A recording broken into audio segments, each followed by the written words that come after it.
Hey everybody, Blugoblin here for Dark Avenger Inc. I am here to finally give my review of Cataclysm, the Ultimate's Last Stand.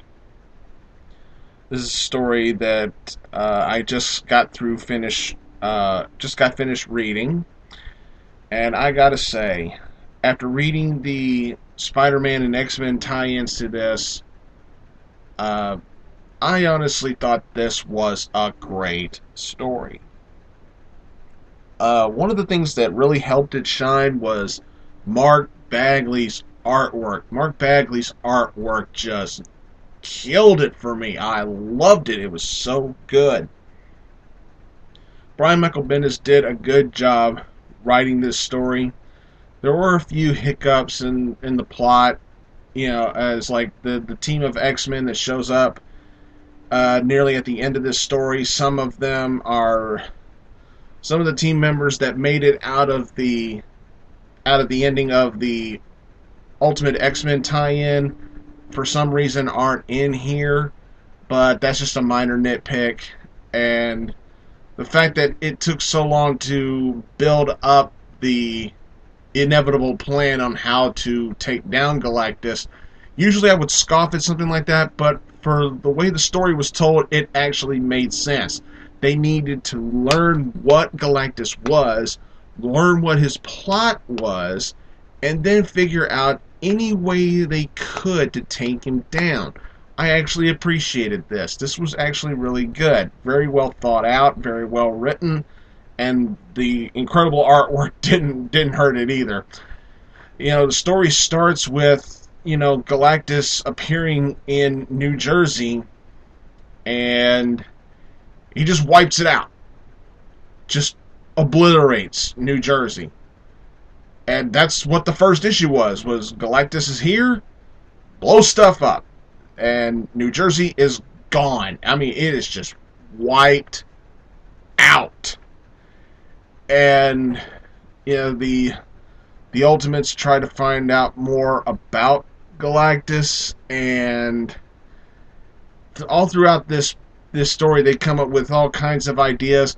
It's like the first two issues of this story was basically Galactus blowing stuff up and the Ultimates trying their best to take him down physically, but it's like the second issue was the Ultimates hitting him with literally everything they have, and he's just shaking it off and just getting mad about it. And I'm just like, whoa, nice way to put the fear in the heroes. It's like, oh god, this is one fight we may not win.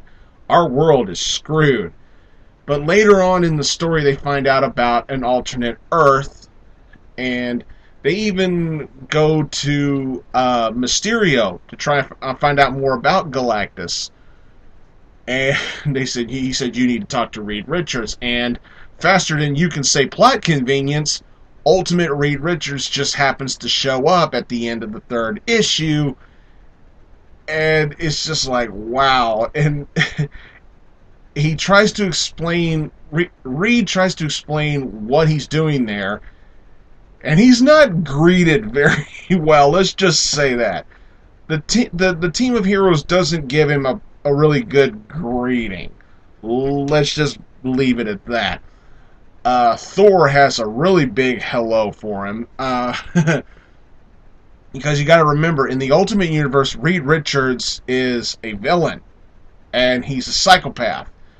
But they had an idea to go to the 616 universe to find out more about Galactus and how to take him down. Because they're going to go to the 616 and try to ask that Reed Richards, how do you deal with Galactus?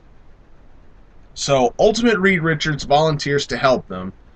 So him and Miles Morales, the current Ultimate Spider-Man, go to the 616 universe to try to find out more about Galactus. And this is where the story really gets good.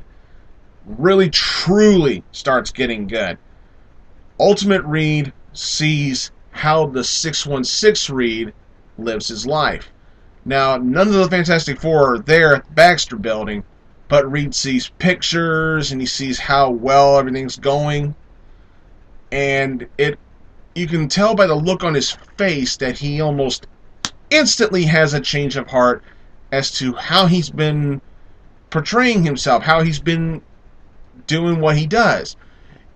And they find out information about Galactus. They find out data on how they need to take him down, but they get spotted. They get caught by somebody, and I'm not going to spoil who it was because I thought it was so damn cool how they got busted, and they managed to get back, but they found out the information that they needed to have.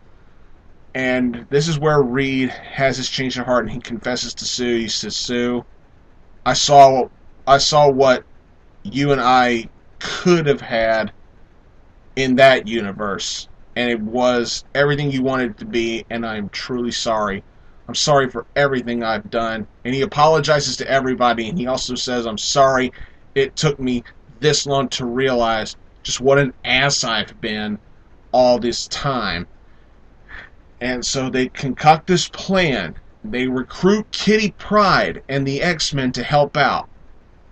They have Jean use a Cerebro to get into Galactus' thoughts and try to, see if they can spot any weakness in him. And they find out that he is actually weakened in this story. His hunger is so bad that he's actually weak. And they find out that Galactus may not actually have the strength to complete his machine to actually devour the world. And they also come up with a plan for Kitty Pryde to make her giant size, because her intangibility powers, when she uses them on technology, it scrambles it and it can basically fry it out. So they're thinking if she grows to giant size and phases through Galactus' machine, she can destroy it, which is really intelligent. But there's a downside.